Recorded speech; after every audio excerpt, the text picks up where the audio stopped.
There's like a caricature of the stoner, of the person that's a marijuana supporter. And it's Stereotype, yes. right. It's an exaggerated, stereotype, which none of you, Bill, you're probably the closest, but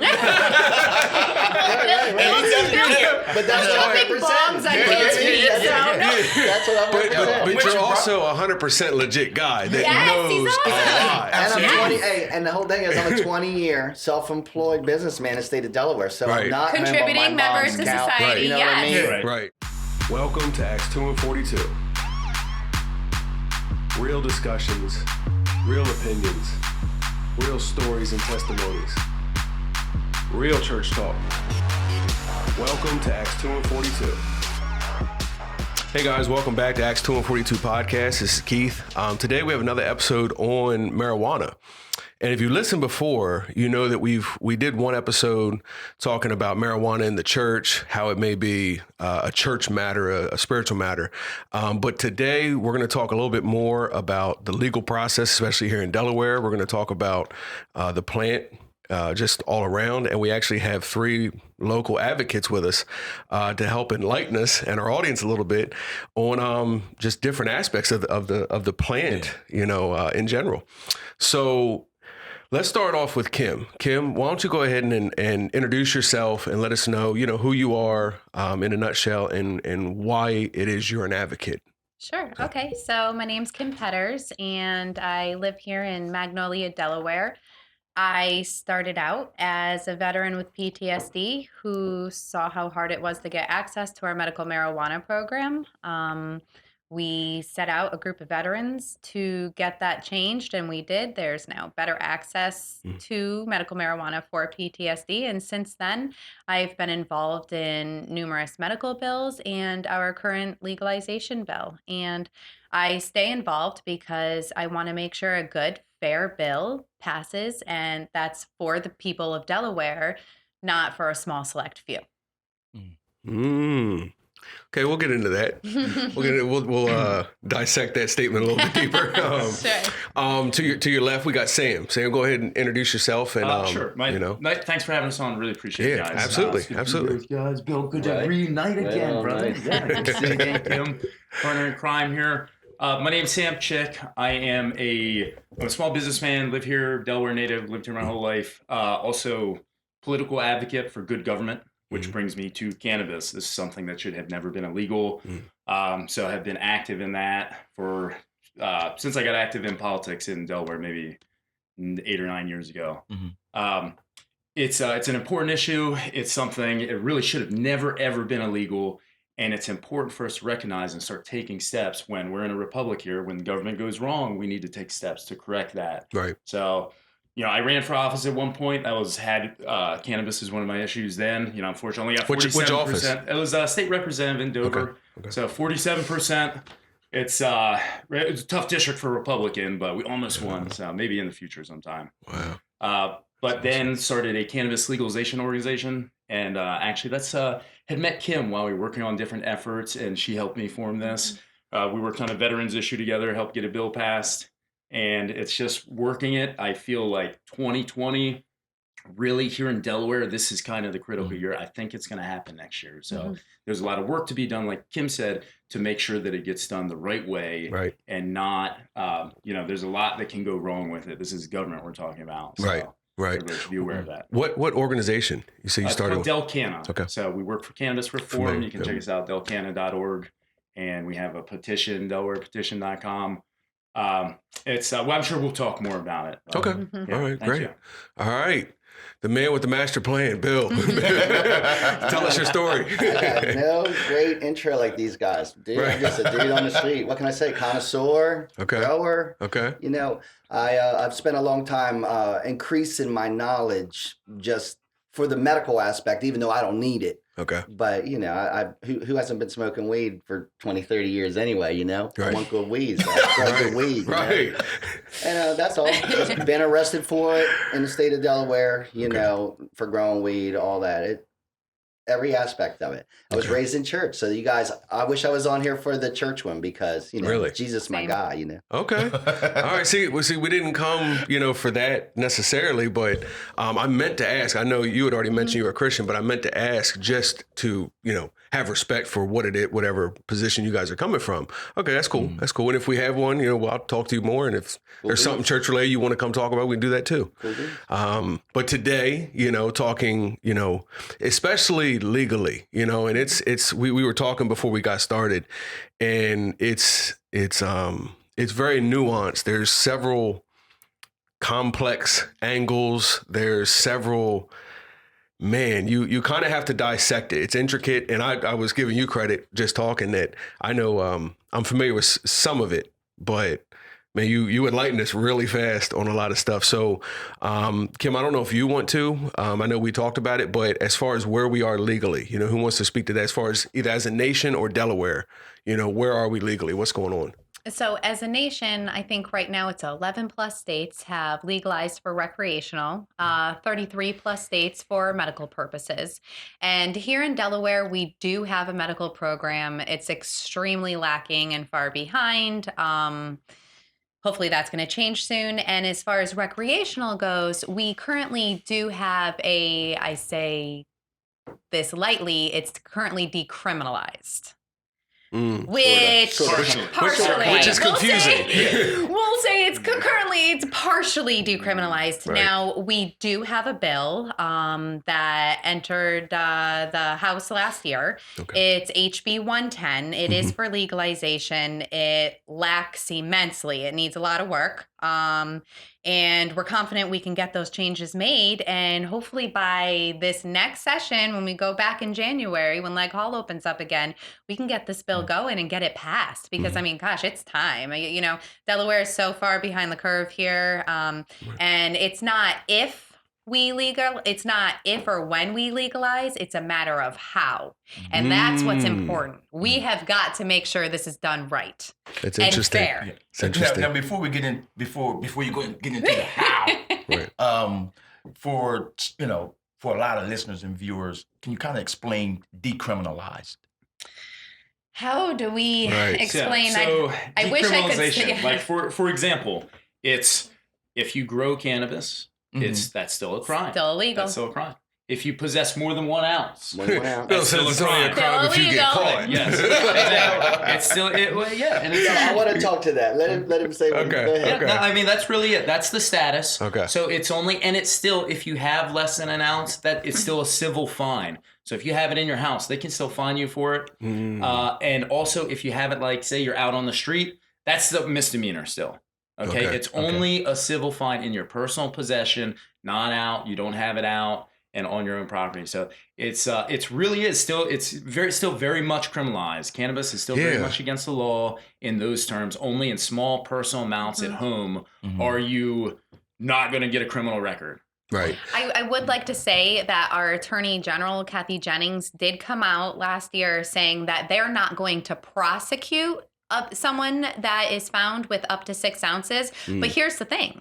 That person's still getting arrested. Right. That person's still going to have to go to court, take time off work, Right. Pay bond. pay bond. That Right. now they have something on their record. I mean, just what that puts a person through, their They're family gonna be through. fined. They're They're gonna going to be- have their property right. confiscated. That cannabis that's up to 6 ounces. Somebody takes 6 Right. ounces. That's a lot of money, according to which from Right. the dispensaries in the state right now and the medical places. That's they're selling it for $400 an ounce. So that's a lot of money. In Right. your bill, what Yeah. do you think Absolutely. personal possession Yeah. should be? 400 for an ounce. Yeah. Oh, it's extremely I'm like, over. It's yeah. very, How old is it's this very shirt? So It ain't Right. the overpriced in Mexican brick they Delaware. was smoking back in the day. No, They it's- all- I remember the ounce was $40. You're Man. right. I remember that. No. It should no. be close. It should be closer to like 80 or 100. It should be. Right. That's what it is out west in a lot of places. Right. Okay. Because they have a more open market because of the availabilities here. Delaware, we have a monopoly on the medical system. It's a real shame. There's only 3 companies in the whole state that are allowed to operate and dispense cannabis in Delaware. Only 3. No, We've had it since 2011. How's what- that fair? what- Is there 3 companies? I thought 2 of them was the same guy. No, 3. There's three individual companies, and then 2 of them have like 2 dispensaries now. I Okay. think. But Like not First State more, has two, the not other more ones- product, just another retail Yeah, shop. exactly. So they Thank Jesus, they I still don't need can't that meet. medical. Out there. Are important to understand is our medical dispensaries, because we only have the 3 owners, we can't meet supply and demand. We've had this medical program for almost a decade, and medical patients are still going without. They're still paying top dollar for a medicine that's not covered by insurance. And what's frustrating is, can you imagine if maybe a diabetic went into the pharmacy to pick up their medicine and they couldn't get it because there wasn't enough? Right. People would be up in arms. Yep. I just, we really need our medical program to be taken more seriously. We need our doctors to be allowed to decide when to prescribe and what to prescribe. Currently, the list of qualifying conditions, diagnoses, if you will, that you can get medical marijuana for is very small. And it takes a whole panel of people. Generally, for you to get a bill or get something added, you can either petition the medical marijuana program, which it's impossible to get something added. Has only worked once. It's only worked once. Only worked Everything once, else is yeah. denied. They deny all the They petitions. would rather people only have access to narcotics and the addictive stuff. And then the other way to get a qualifying condition added to the program is to go through your legislature. Right. Which is a feat in itself. I mean, Yeah. so our program is really lacking compared to other states, unfortunately. Getting PTSD, getting an active legislature done, we had to get a bill passed to get PTSD added as one of the things that it could be treated for, and then also without an additional, they wanted an additional psychiatrist recommendation. So instead of just a regular physician. Yeah, instead of just your physician who you normally go to, or who already has all your medical records and can confirm, oh yes, and treat for that. Is that pretty tough? Getting a because I know you have a card. Yes, I do have a card. Is it tough getting a card? Yes, I mean, it really is. You have to find a doctor. It depends on your doctor. Yeah, right? it depends on your If doctor. doctor's cool with it, then no. But Put you the money- also do your have to payola. pay out of pocket for it. And, a lot of people live paycheck to paycheck. I'm blessed that I can afford that, but I know a lot of people that can't. Right. And then, you have to pay to have the state approve you having a card, which the state doesn't have to approve anyone to have narcotics and opiates. Right. Is it the same cost across the board for it doesn't matter who? It is. Well, I think there is. The doctor fees would vary. But then there is like a low income assistance where you can get it waived. If it's we qualify for Medicaid, probably you can get the state fee waived. But again, these are more hoops to jump through, which I don't know. Right. It's to make easier sure to get OxyContin prescribed than it is. It to get is. cannabis Go to the prescribed. dentist and get OxyContin. Yeah. And Right, it's right. when in something for your listeners to fully understand, cannabis is impossible to overdose from. Right. It is non-addictive. They say overdose, but then they're like, my wife was asking me, she was like, overdose? What? I said, no, they're just saying that someone got too high. Like, that's what they're saying. It was a larger dose than what probably someone normally taken, but not that they're laid out on a stretcher having a seizure or something crazy. When you look at narcotics, if for someone to overdose, it affects the respiratory system. And the person actually dies. It happens every single day across America. Whereas with cannabis, no one has ever died ever from So it from an seems like overdose. overdose is the wrong word for doctors and stuff to use. They're just talking about the guy was way too high. He was high for like 14 hours straight. Well, They would freak out and be paranoid and stuff. The doctor's like, they're freaking out. All right, they're just high, but they're not. Take a nap. They're not medically injured. There's no medical emergency. Take a nap, Take a nap. You're gonna be so okay. I don't think you should use that word. There's for also now overdose. there are little capsules, pills that you can take that will reverse it. Like bring you down a little bit? Yeah, Yeah, exactly. okay. So bring you down, exactly. So it's it's so overblown. It's so overblown. There are things that are legitimate to be concerned about. People are definitely concerned about like children getting access to cannabis. Right. That's a concern, and especially like it looks like gummies. Right. So there's certain things like if you're selling it, put in child-proof containers, just like any other medicine, anything else. Yeah, that makes sense. I actually would like to say, as a mother of 4, when it comes to the what about our children argument, okay, so there are so many things in my home that could harm my children. Right. We have firearms in the house, and guess what? We're responsible parents, and my children will never touch them. Right. We have cleaning chemicals. Mm-hmm. I make sure those are out of the hands of my children. You know, there are so many things. A bath. Do you think I'm ever going to leave my child alone Right. in the bathtub? No. Right. How about a fork? How about a fork? How about kitchen it's knives? everyday Do people stuff have that- their kitchen knives Right. on their, you know, Right. it's the same thing. Then your medicine cabinet. Right. The argument is like it's like unfair. What you're trying to do is appeal to fear. Yes. And when it's used politically all over for every topic. Everyone's like children. That's what Once you put weed's been children in, from no the one can beginning. argue against it because it's That's what kids. marijuana's been from the beginning. Fear. Yeah. You know what I mean? Right. You had the end of Prohibition. You had this guy losing money. The tambourine rattlers were already out there. You know, again, I love Jesus too, but you know, they use the church. Right. They use, you know, false reports, unscientific reports. Right. They didn't want intermingling. Who Right. used marijuana back then? It was the black people, the Mexicans, Yeah. the across the tracks people. Yep. So you go down there, you get some. They didn't want that intermingling. You know, Right. you can YouTube it. Yeah. Why was marijuana illegal? And there's like a 15-minute video there that'll Yeah. show you. Well, you'll be like, what? Right. Really? Yep. And so when these guys today are like, you know, we still want to keep it illegal, you're basically backing up a policy that's unscientific Right. and based on hysteria to boost up government money and racism. It was straight up, you know, those people use that. Right. Don't go down there. We told you not to go down there. Wow. Right. Wow. It's what it was. I mean, it clearly, you know, was just easy to get the good old church people Right. to not, Yep.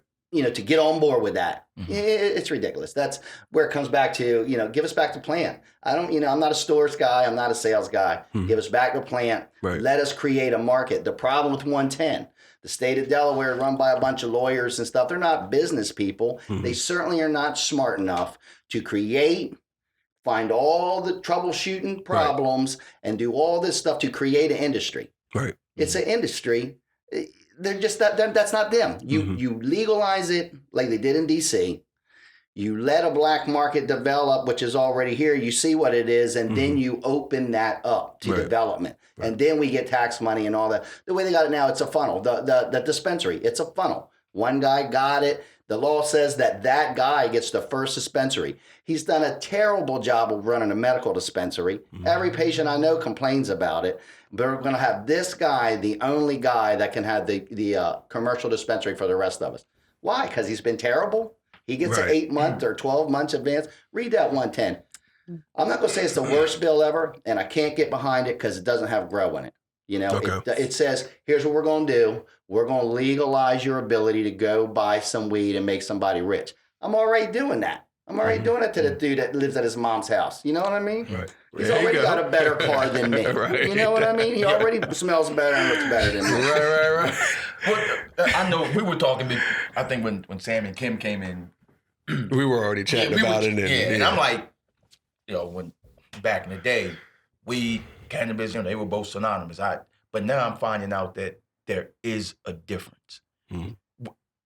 No, talk to me. that there's Okay, You're talking what- about hemp, CBD. Right, and CBD THC. versus THC. Yeah, CBD Yeah. versus THC. There Right. we go. I got the weed Yeah, people sure. sitting right. They Right. were like, yo, Yeah, yo, absolutely. what's up? Hold on. Nah, man. No, they the Well, same. this is where the science has come along quite a long ways, because this is something that wasn't even allowed to be researched, you know, for a very long time. But now they're discovering. So THC, they discovered that back in the 70s. That's what gets you high in Right. cannabis. Mhm. Okay, Right. Cannabis, weed, marijuana, all the same thing. That's the plant, cannabis Gotcha. sativa. Mhm. Okay, so you have THC. That's a molecule within that plant. That's what gets you high.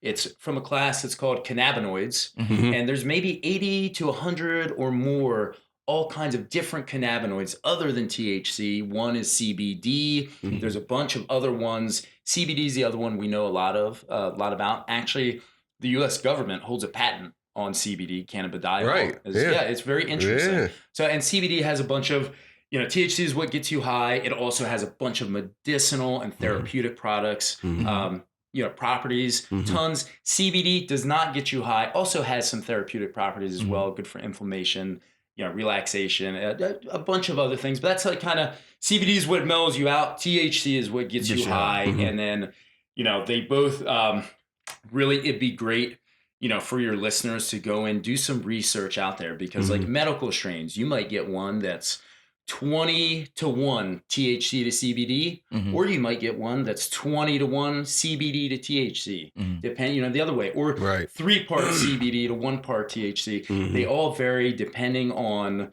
what you're trying to treat. Now, let's go back. So those are the actual molecules. That's like THC. That's what gets you high. Now let's take it back a step.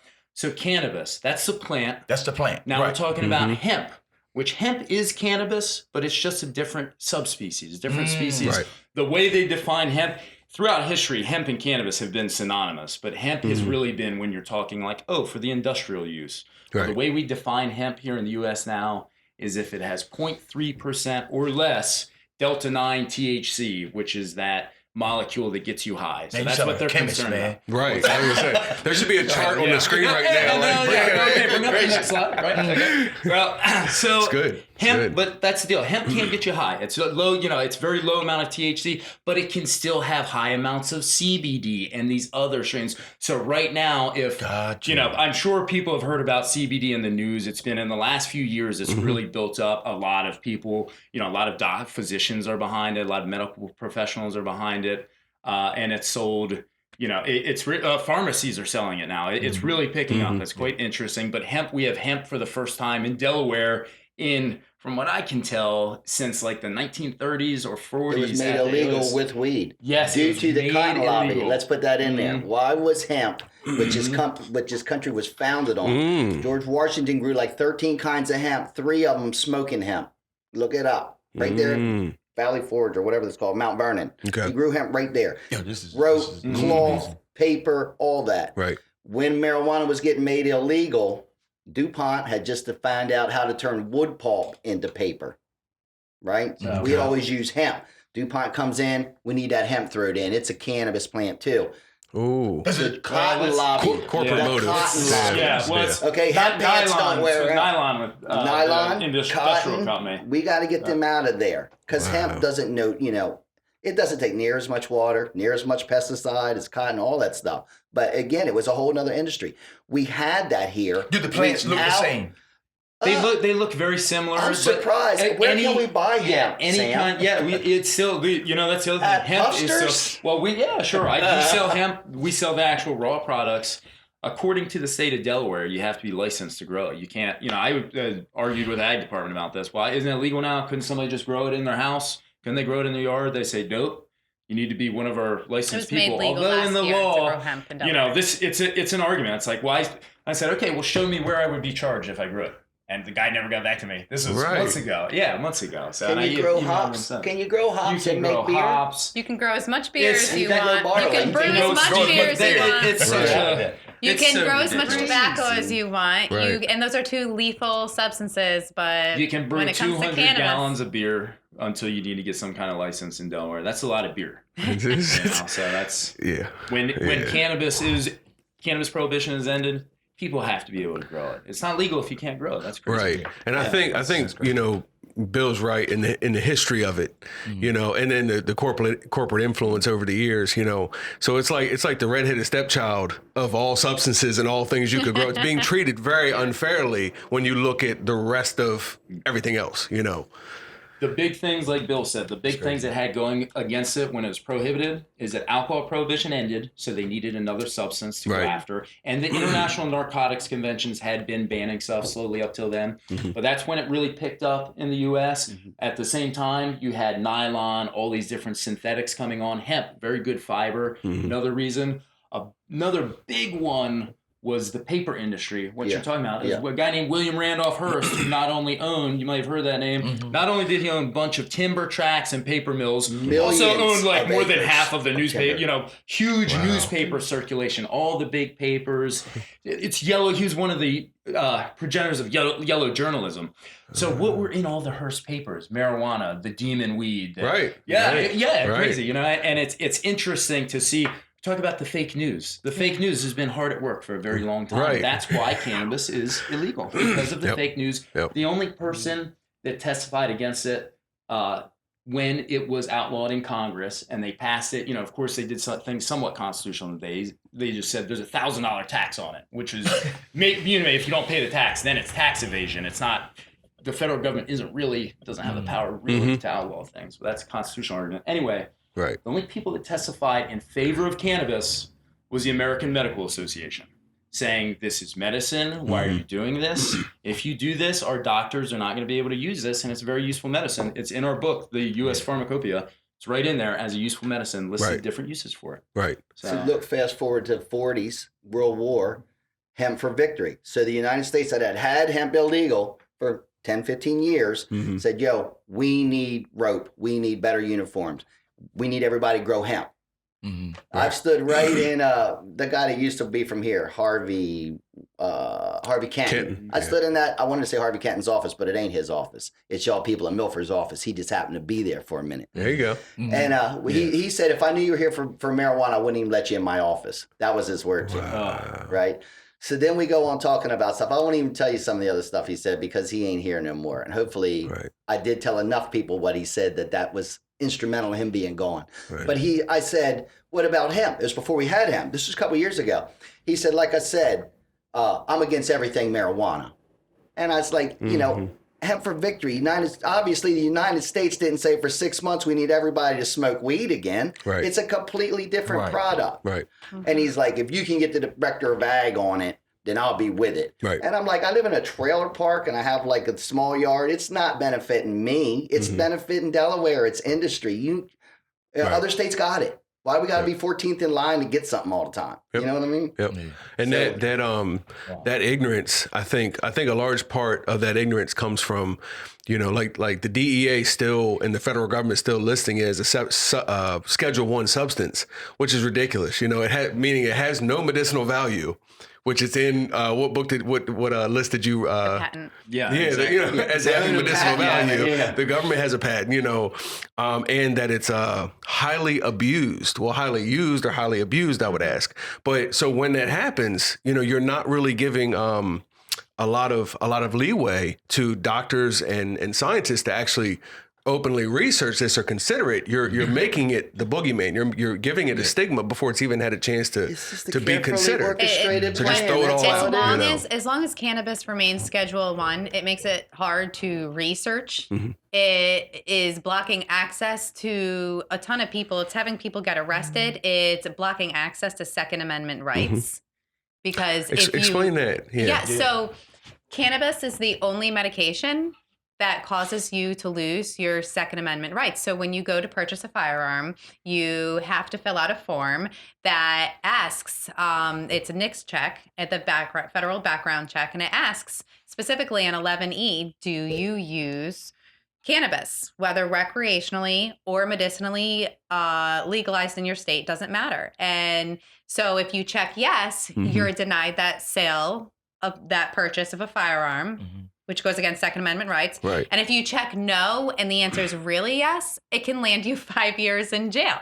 So, you know, here in Delaware, there's actually a bill, SB 79, that seeks to restore those rights to medical marijuana patients like myself. It did just pass the state Senate unanimously before the end of session last year.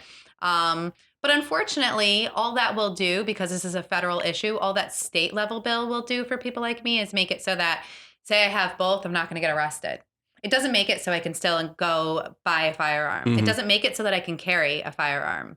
I'm still stripped of my Second Amendment rights, even though I've never been arrested in my life. I'm a law-abiding citizen. I'm a United States veteran. And because I choose cannabis to help me sleep at night, instead of Ambien, which is addictive, and you know, because of that Schedule I, you lose your Second Amendment rights. And so, you know, we do have a bill at the federal level. It doesn't look like it's going to go too far to restore rights. But and Sam, you kind of brushed over, and I get why, because it's not necessarily what this podcast is about, but the role of government, the role of federal government constitutionally, and that brings, you know, it does. Lend to this discussion, you know, the federal government and then what should happen on a state level. So it really, in this case, it really makes it really confusing to be a citizen, you know, because my state says okay, or my state passed this law or that law, and then federally, it's still. And you know what people say to me when it comes to the firearms issue, they're like, you know, well, as long as it's federally illegal, you shouldn't be able to buy a firearm. And I'm like, well, if that's true, why can I walk into a state dispensary and buy cannabis? Because that's still federally illegal. Right. I think there is a way around, and we're not going to stop until it gets solved. Yeah, and especially with the federal issue, what you're talking about is, in the first place, this is a power the federal government has taken that they don't have. Right. They are not constitutionally vested to this. Consider this. It took an amendment to the U.S. Constitution to ban and prohibit the sale of alcohol. Took an amendment to the Constitution. Why? Because they understood that the federal government didn't have the power to just ban a substance. Right. We would actually have to amend that founding So document. you can't ban vaping? That's right. You can't. Yeah. Anyway, It's go ahead. interesting. There's a lot of powers they've taken, and of course, there's always the argument. Well, what's constitutional is what the people will. So, but that's what legislators do, and what the people will is always not the same thing. Right. In many cases, is not, which is very unfortunate. We have a system of government. And that's why good people need to be involved in government. Right. It's a civic duty. If you're sitting on the sidelines and you say, "Hey, the government's messed up," well, you're part of the problem. We have a republic, and that takes a active citizenry. You don't have to devote your entire life to it. Right. But find people who have good ideas and get behind them and help them get elected. Because otherwise, Edmund Burke. All it takes for evil to triumph is for good men to do nothing. Right. That's right. Yeah, 100% true. Right. This is gender equality. It's good people. Right. That's right. Good people. That's right. Right. Good people. Everybody. That's right. Everybody. That's every. That's good. That's good. So who's the good people? The good people, and anyone. And it's, do you know of any that, politically, like that are doing the right things as far as the bills We know go? quite a few Cannabis, principal legislators. Yes, there are good ones who have come out. Yes, there have, and this is going to be an interesting year. You're None going in Sussex. None. Sadly. It's That's true. ridiculous. Okay. I'm gonna tell you, my guy's Brian Pettyjohn, and he told me straight up. When he sees me, he's like, "Shh, this guy." Right. Because he knows why I'm there. You know what I mean? I'm a felon. I'm not allowed to vote, but I am allowed to go and participate in democracy. Right. So to the office we go. He won't ever see us cannabis people. We have bunches of lobby days a year. It's so funny. I've dealt with him for so many years that I already know the deal. Oh, he's busy that day. He'll fit you in. He doesn't fit you in. He rolls out. So a friend, Kira says, "Guess what, Bill Dean? I got to visit with Brian Pettyjohn." I was like, "He's busy. He's going to fit you in." She's like, "Yup, he's going to fit me in." I seen her later that day. I was like, "How'd it go?" She's like, "He didn't fit me in." Right. We've met with him multiple times. That guy, he will never see us. You got to come with them. And you're not even in his district, either one of them. Wow. I'm actually in his district. You should be with him again. He's one that I think could be convinced. Come with us Well, to our next here's the meeting. deal. But they need to hear from people in the district. Here's the it's one a movement. thing about It really is. me, You got to organize right? and go out and reach. I do my damage out like this. This, to me, I didn't have to get ready for this because I have the same conversation. I'm a bar fly. I'm a roofer. I'm a bar fly. I'm a pot smoker. I constantly smell like pot. People I'm sitting next to go, "Man, I like your deodorant." You know what I mean? Right. So we have these conversations all the time. Yeah. I see him in a restaurant, and actually, you know what happened? He had an open house where you come and have coffee. And I rolled up in there, and I just sat in the back, and all the mean old white people that he supports there, and they hated immigrants, and they hated this, and they hated that. And I waited till they were all done. They left, and he just kept looking at me because I didn't fit. You know what I mean? Right. So I walked over to him, and I said, somebody told me that you took an ounce of oregano in there to try to fight decrim. I was like, marijuana don't look like oregano. It looks like dog turd or corn cob. So next time, go in there with some dog turd or some corn cob, because that's what an ounce of marijuana looks like. So we got to talking about it, and I was like, I don't understand why you're against it. He's like, an ounce seems like a lot. I said, you buy toilet paper one roll at a time? And he was like, no, I got 3 kids in my house.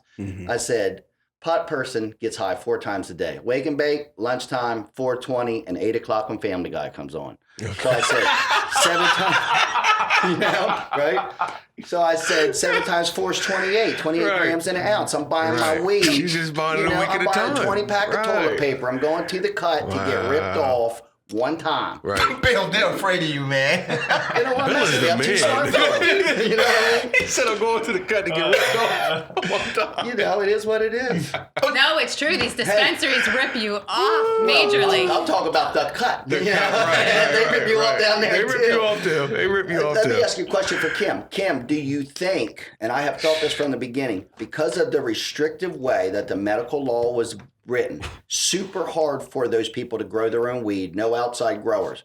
I personally believe you need 3 people that just grow weed so that they are in competition at the dispensary. Mm-hmm. Who's got a better product? Who's got a cheaper product? That brings costs down. The problem that they got to grow their own weed and it's got to be indoor and all the restrictions they put on there, do you think that that limits production so much? And because it's a democratically run insider game to begin with, that's why they're holding back on adding more people to the list with new Okay.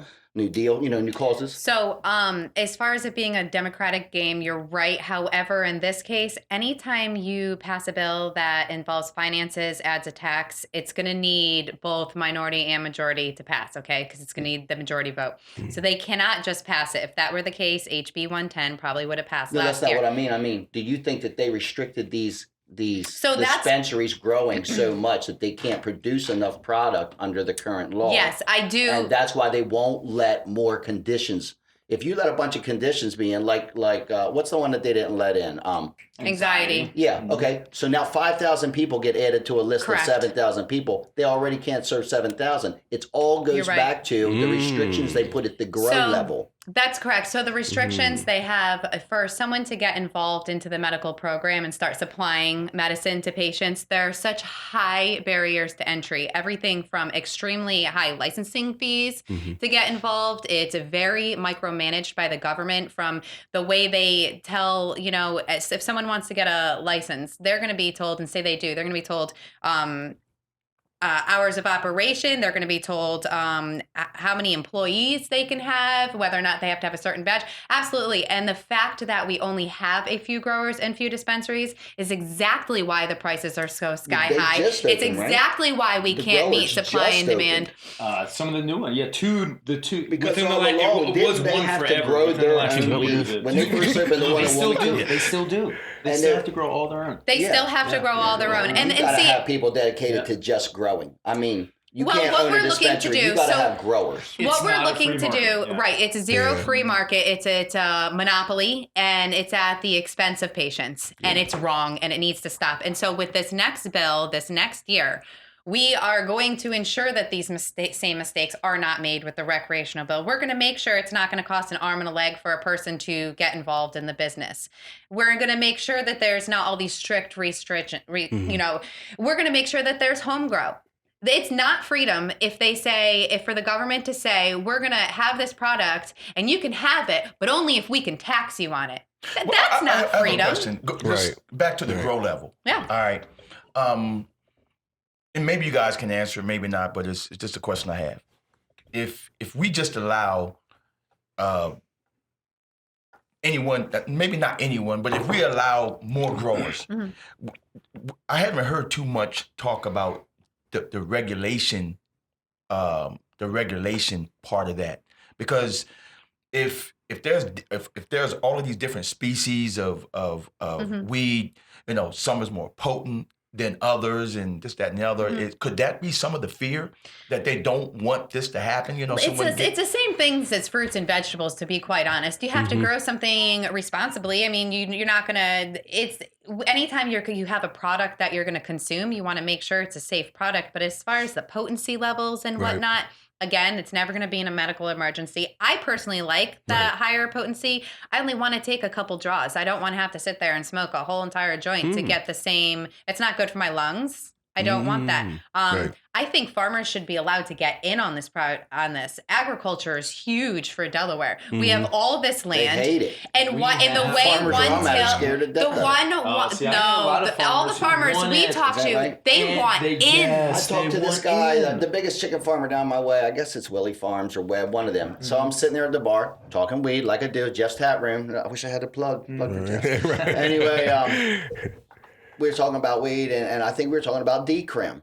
And they said, well, that's the guy you want to talk to right there. And this, 80-year-old guy sitting there eating his soup. And I'm like, let me ask you this. If they legalize weed, are you going to grow any of it? He said, I don't think you should even be able to have it. And I said, but you got all this property. I said, you're just going to watch $1 million bills drive by in somebody else's truck? He's like, I said, son, I don't think you even should be able to have it. Mm-hmm.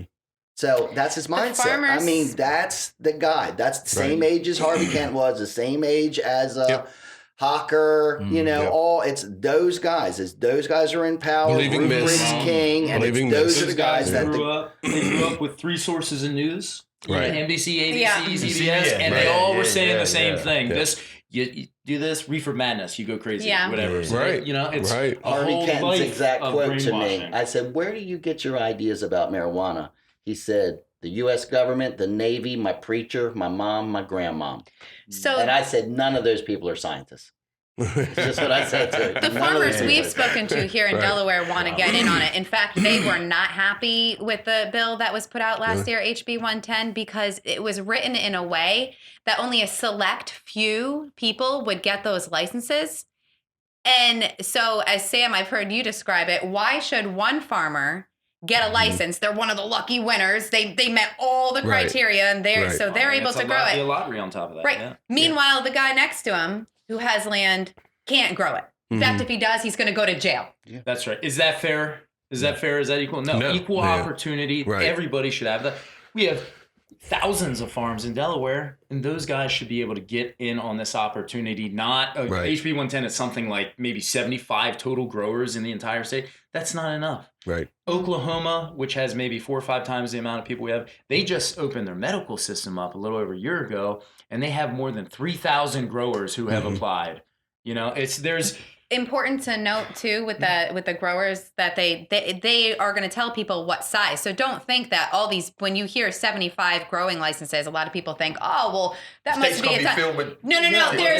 There's square footage that Right, they're allowed right, to right, have, right. and I Yeah. think only a handful of those are even. any significant size. Size, Most are they're like, not. they start, there's like 25 maybe in a room this size or something. It's Right. really very restrictive. Yeah. They want to create a cartel, a monopoly. Mm-hmm. My feel is that there's, it creates room for corruption. It creates room for, well, if I'm a politician, I think it's a political money but funnel, just like exactly. medical. It's like, well, Yeah, we're you not get going to let always any a more political money licenses funnel. be out here for more people to sell it and grow it and so on. But the cannabis industry, you need to make sure that the donations are coming. Right. Because the politicians are the ones who decide. It's like, oh, we need more licenses. We need more. Instead, it needs to be free market. That provides the best for consumers, more competition. It's lower prices, better quality. You have people who are actually in it and competing, not who are just sitting back and collecting the money because they have a state Right. monopoly and you're forced to go to them. That's what we have in the medical Yeah. system now. That's what they're trying to do in Delaware. So hopefully, that's the goal. Hopefully we Right. can slow that. We can stop that. Yep. We've got one of the groups we have on board with us is the Delaware Asian American Business Association, and they represent a lot of people who own convenience stores, liquor stores, smoke outlets, and all kinds of other different businesses. But Right. there's a significant amount of liquor stores and tobacco outlets. Right. These are places that are already 21 plus. There's more than 500 of them in the state. These are small businesses, people in our community, most of them. Why are they going to be shut out of selling cannabis? If the Right. state's only trying to allow 10 or 15 retail licenses, no way. That's Right. not fair. Right. A tobacco license is $100. A liquor license is $1,000 for a 2-year license. They're trying to make cannabis cost 20, 25 grand to do your application and licensing. Yeah, extremely It's unfair. extremely expensive. How much did you say? Yeah, 25. So yeah, exactly. Up to starting like 15,000 is gonna. That's a Still. lot. A small business. That's inventory. That's fixtures. That's equipment. All this stuff. They're trying to make it. Does for free small healthcare come with businesses. that? I mean, Yeah, it comes with a free car wash. It's crazy. And instead, Well, no. it does. Free healthcare comes for them. Right. These guys, like the smoke shop, the smoke outlets, and the liquor stores. Liquor sales go down in states that legalize because people substitute cannabis. It's like, oh, I can use cannabis now. I don't have to get drunk and binge drink and all this stuff. Liquor stores sales goes down. Those guys should be able to sell it not only because they're going to be hurt monetarily, so they should be able to make that up, but they're already complying with all the rules, 21 plus, checking IDs, they pay the taxes, they already know the deal. So it's only natural just to let them do it. And this is America, freedom. It's like, we don't want to just have cannabis legal, semi-legal. No, it's freedom. We're not going to get to the point where eventually, just like I'm sure Bill would love to be there, if it's like you could just have your stall at the farmer's market. I don't Yeah. think we're going to get there. I don't think Yeah. we're going to get there. I think we But could. we can Well, have you know, you go. Why eventually, couldn't you yeah. be at Rehoboth 40 Farmers years or Market so. next to the guy selling peaches? That's right. Right. You know, if Bill, he's selling peaches we right can there, get a then why lot can't you? further What's with this? some There's a guy very selling controlled basil, system. selling asparagus. There's a guy already selling herbs. We're talking about an herb. Right. You know, it's just another herb. Can we get there without the federal government changing their stance on it? Yes. I mean, really, can Absolutely. we? Okay. Because I mean, I agree. I mean, we talked about the government, period, and so I believe in state sovereignty and sovereignty and laws, and I think the states should have their freedom. United States, not United Nation. Right. You know? Right. The Right. 10th Amendment. We all rights band not- together yeah, for that's some right. principal things, but we live freely in the states that we want to live in. But it's like with the stigma that comes across and the how they still treat you as a criminal, how they still treat it with the stigma that it has. I see it as a huge barrier for some doctors to get behind it, for important people that are going to inform the politicians properly or whatever the case may be. But it's just intellectually, how can we get there if they still treat it like it's being smuggled in the country or something, like it's this terrible, terrible boogeyman, you know? So I don't know if a state can do it on its own. And to the point we're selling it next to peaches. That's what I'm saying, you know. Well, we can get there. I mean, I think, and part of what Sam was saying about, allowing people who already are trained, liquor stores are already trained. They already know the We Card program. They're not going to sell to a minor. We were Right. talking about earlier how it'll be great to legalize, but can we legalize without changing the entire culture of Delaware? Okay. And so one way to do that is not to hand out only specific Right. retail licenses. If you did that, you're going to that's how you end up with pot shops all over the place. But if someone can pick up their little pack of pre-rolls from behind the gas station counter, or when they decide to pick up maybe a bottle of wine for them and their spouse when they go home that night, well, then there's no need to have only specific pot shops all over the place. So we don't need to do that. Everyone can get in on this market. Bakeries, edibles. Why can't a bakery get in on this? Right. They're not going to sell to your child. Yep. And we need to legalize correctly, because if we don't, all we're going to do is keep fueling the black market. We're going to keep funding criminal activity. Yep. Kids are still going to keep getting access. States that have good legalization programs, they see as number one, first of all, teen use drops. No one wants to lose their license and sell to a teenager. Right. Right. The We Card program has been proven to work. Okay. Second, we have a huge opioid epidemic going Right. on in this country and in our state. States with good legalization programs have seen as much as a 25% reduction in opiate overdoses. Not only that, we don't want to be wasting our police resources. So we need to get on it, and we need to do it now, and it needs to be done correctly. Right. Everyone should be allowed in this market, not just people who have friends or happen to be majority whip of New Jersey and are friends with the people crafting the bill here in Delaware. That's not how that works. That's corruption, and people like me and Sam will stand up against that and voice it. We're not here to make a select few people rich.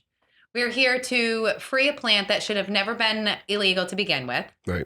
We're here to make sure if people can brew their own alcohol and they can grow their own tobacco, they should be able to grow their own pot. I do not want to hear this year that, we're going to legalize, but only if you buy it here from my friends who dominate this market, and we're going to tax the heck out of it. So what you're That is legalizing not is the right to legalization. spend money. Right. That's right. Right. You now have the right to spend Monopolization. money. Right. That's why we threw the British East India Company Right. out of the U.S. Yeah. It was not more Right. than taxes. It was Right. about a monopoly. You Yeah. had to buy from them. Yep. You couldn't go get your own tea and bring it in. Right. Which is the one, caveat or the one catch to a free market is just prevent monopolies and corruption wherever you can, slight regulation to prevent those things, but everything else, just let us do its thing. Competition. Don't put it in the powers of one company, whether it's Bill Gates with Windows or whatever it is, a cell phone company or whatever, let them compete. And that's going to actually help the consumer in the market and in the economy best. That's right. I don't even I'm not advocating to smoke. I'm not looking to smoke, but I'm on your side. I feel like just the foundation of the country, you ought to have a right to grow in your backyard. I don't know about what are like poppies or something, or whatever you want. We just had that conversation, and I said you absolutely should be able to grow a coca plant, poppy plant, because if you're Really? going to go Okay. out there and scrape the amount of opium that comes off a poppy and use it, it's not the same as going to the pharmacy. First of all, it's not going to be Right. as intense. And I was telling him, you used to be able to watch a video, woman in Indonesia smoking opium. Right. So they tell a story. She had been raped by soldiers, broken hip. There's no Obamacare down there. Right. She gets some opium that just grows off the plant. Right. That's the only pain relief she has. All these things, back to the Christian thing, we're all in the Garden of Eden. If you're a Christian, you believe that. Yeah. It's not somebody created that. God created it way back then. If that's where you come from, that's where I come from. Right. You know what I mean? So, if you're an evolution guy, I'm sorry about that for you. Right. One thing to keep in mind too, for people who aren't so familiar with cannabis or pot plants, is say you have one growing in your backyard. Take me, for example. Say I put one in the middle of my cosmos that I'm growing outside. Mm-hmm. It's not going to hurt anybody. You can't ingest pot by touching it. In fact, I put my children more at risk every Christmas season when I put out poinsettias. Those are more poisonous and can hurt my children more than a couple weed plants to get me through, to help me sleep and not have to make me, this veteran, pay thousands of dollars a year to the monopoly we currently have in Delaware. That threat I to just children. want to grow a few plants. It How doesn't do make you- sense. Aspirin It doesn't. is more dangerous. I don't understand Yeah. how anybody thinks that weed could be a threat to your child. Okay, so you have children, right? Absolutely, yeah. I don't have children. Absolutely, Not yeah. a big fan. Gotcha. So how, You haven't met mine yet. how Okay? could cannabis meet my six. hurt your child? Okay, so you Right. guys have kids. How could cannabis hurt your child? And go. Name one way. No, and it doesn't. If And they ate the leaf, okay, so it won't get you high unless it's decarboxylated. So if they came out there and they chewed on your plant, you can't get high unless you heat it. It's got to be decarboxylated, right? So you do that when you're smoking So it. I or whatever. don't know Second anyone of that all, knows that. if you took a pot, if you took a little commonly, pot bud, put it in your mouth and ate it right now, nothing People would are like, happen. my dog It ate my takes a weed, he was process. so high. Right. Yeah, probably not. He was probably having indigestion from eating a bunch of weed. If your kid's you know eating what I mean? leaves, I think we have a bigger problem. They Yeah, could that's a really good point, They too. could choke on a leaf. Other than that, your glass bone could fall off and hit him in the foot. The only way I know that weed could hurt your kid is your bone could fall. And Look, hit. I'm a parent. We worry about coffee table ends. Yes, you know? Stairs That's are a big that's one. legit. man. So, That's actually a falling legitimate out of beef. bed But or I mean, something, really, you know? I cannot imagine any possible way. And here's the other thing. How is pot deadly dangerous for your kid because it doesn't have cancer or epilepsy, but this kid that has it, it's perfectly safe. And these kids aren't a bunch of zombies and second-rate students. Right. Riley, is So- Riley failing out of school or is Riley She, doing no, good? Riley Medler. She is a young advocate. She's Riley's Law. Yeah, she's a medical marijuana patient. She's the one who kind of opened up the pediatric world here in Delaware, and her mother is very open in sharing their journey and has shared brain scans, and she's like on honor roll, and nothing has changed. Her brain is fine, development is fine, and and with the kids thing, that's just one more thing that they use. And I say keeping it illegal hurts children more, and this is why. One, their access is increased when it's not available, it's not available to 21 and older. They access decreases with a good legalization market. And not only that, with a good medical program, opiates are prescribed as much as 6% less. Okay. So that's 6% less moms and dads becoming potential addicts in the household. Or pills floating around in the More house. pills and, floating right. around, or Yep. less pills floating right, around. right. Exactly. So if you really want to talk about what's best for children, legalization is best for children. Sure. Right. And It's is like, it good for the kids, for mom and dad, to be tied up in the legal system because Right. of a little pot? Right. And not only that, when you take a look at Time, money. another substitute, as Sam was talking about before, alcohol sales go down between 8 and 10% in states that have recreational programs, right? Mm. Do you know how many children grow up with parents who abuse alcohol? We're Right. talking about 10% less Right. children a lot. would abuse. Right. And there's one other thing I want to say. So the bill that we worked on together with a bunch of other vets, the SB 24, that was the bill for those with PTSD to get better access to medical marijuana. I have 4 children and 2 are in middle school. And the middle schoolers' parents all talk, and they'd see me on the news a few times and whatnot advocating. They said, 1, tell your mom thank you.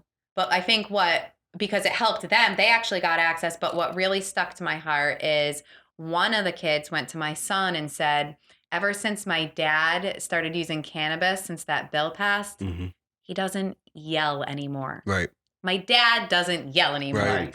I was actually going to joke, but Yeah, that's no, a you real can joke, story. you I was can just saying, joke. he's not That's going to just- hit you. He's going to forget to hit you. You know, Yeah. he's just going to be like, But all it's right, just- buddy, we'll talk It's later. You know. When you look at man, when I get up, if I Right. get up, Right. when you look at the Right. unintended consequences of keeping cannabis illegal in the state of Delaware, it's terrible. Listen, our police have more important things to do. For the sake of our children, please, can we legalize this?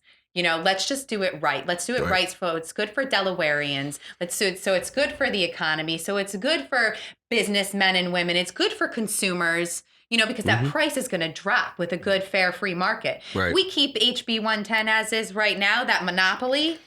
That's just going to keep prices high, and it's going to keep the black market still, thriving, Right. which is exactly what we don't want. Yep. So we've got a few minutes left, but we're almost to time.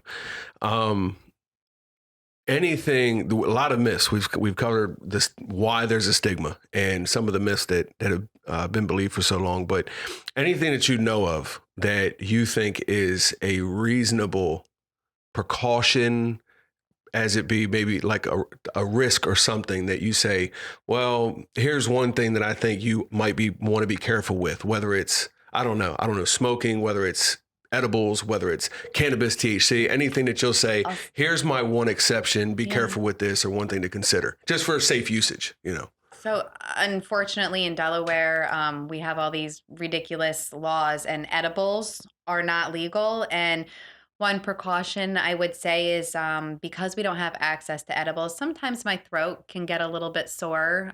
So if you can find other ways to consume your cannabis, if you are a patient or even using recreationally, if you can get tinctures or even make your own edibles, I'd say that's one precaution I could think of. As people who are using it or trying it for the first time, for whether medicinally or just for adult use, always start small. Always start small. Just try a little bit, just like you would with anything. You're not first time you get drunk, you're not gonna go out and like do 20 shots, right? Right. Yeah, that wouldn't be a good idea. Yep. So start small.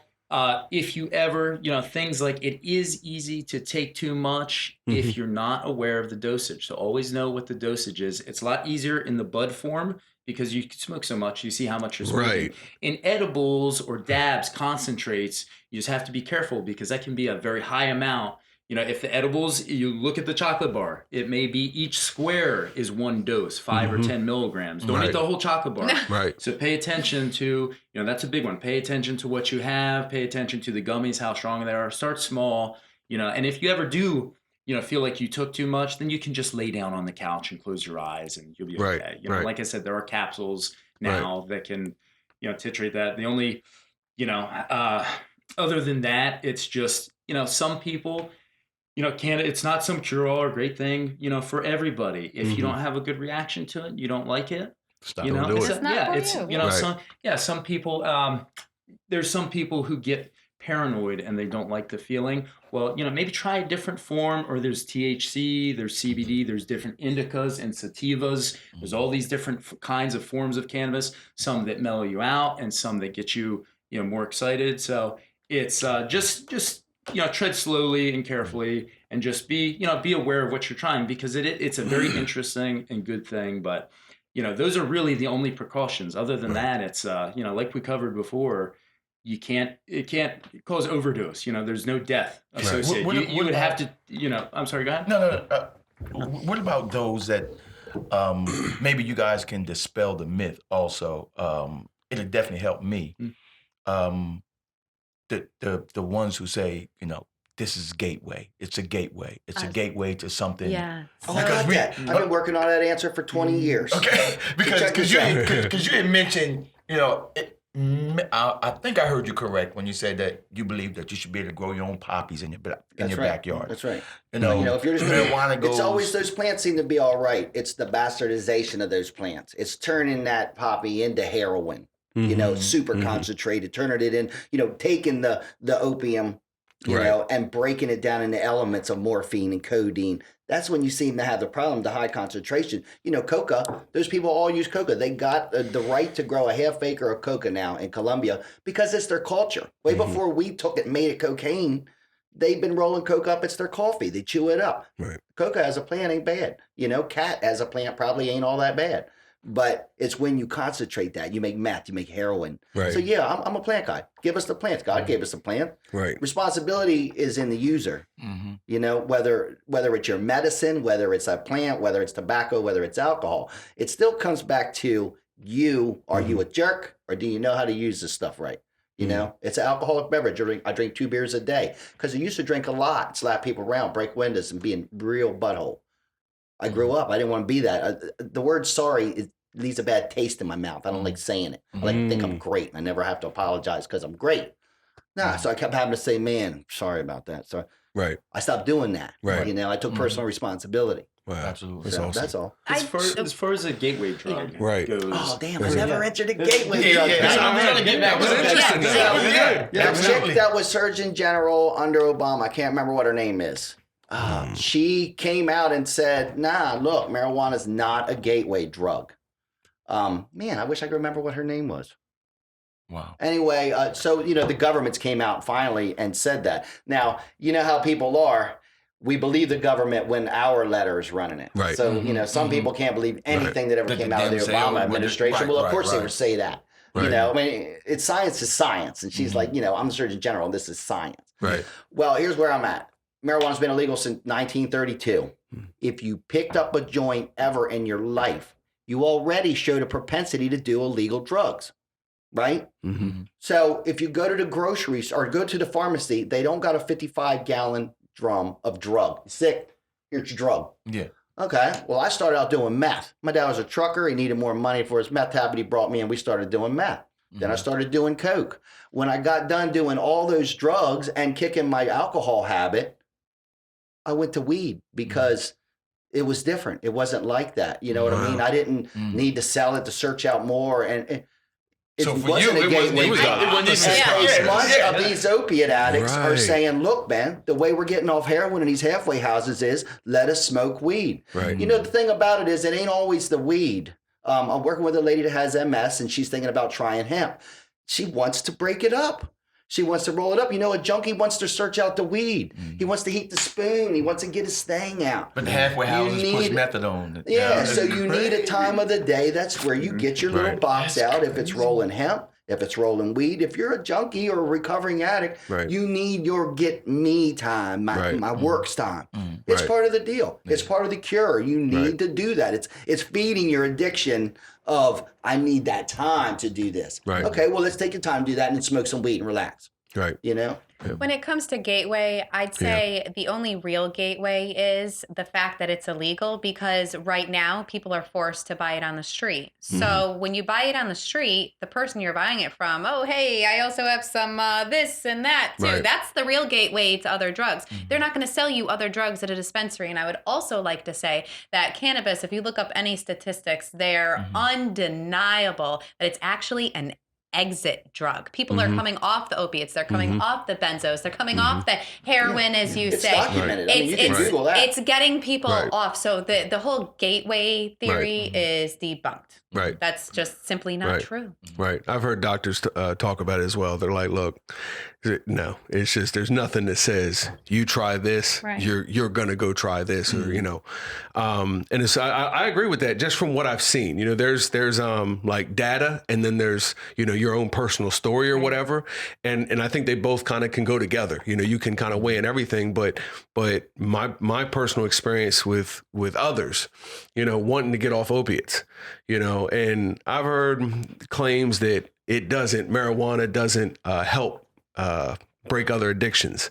Well, it depends on how you look at that. When you offer them an alternative, it does. It's If they it's want a another way out. alternative. You're and I know what they're trying to do. They're trying to present it as though, well, okay, let's say it's heroin. Well, we give them marijuana and it helps curb their appetite for heroin. It helps break the addiction to heroin as opposed to methadone or something like that. Maybe not medically, but there's people that would prefer another alternative than say an opiate or whatever the case may be. I don't know. And I know people that were on opiates and wanted to consider if there was a cannabis product, that they could take, and their doctor said, yeah, you should go that route. I'm not going to prescribe it. I'm not going to give it to you because of the backlash or the stigma. And I'm like, really? But they'll Really? prescribe Like, it's a Suboxone. better route. And you'll say, yeah. And also some of they get tested, and if they have it in their system, well, now you're using a legal drug, Right. and you're abusing it. So Right. we're going to cut off.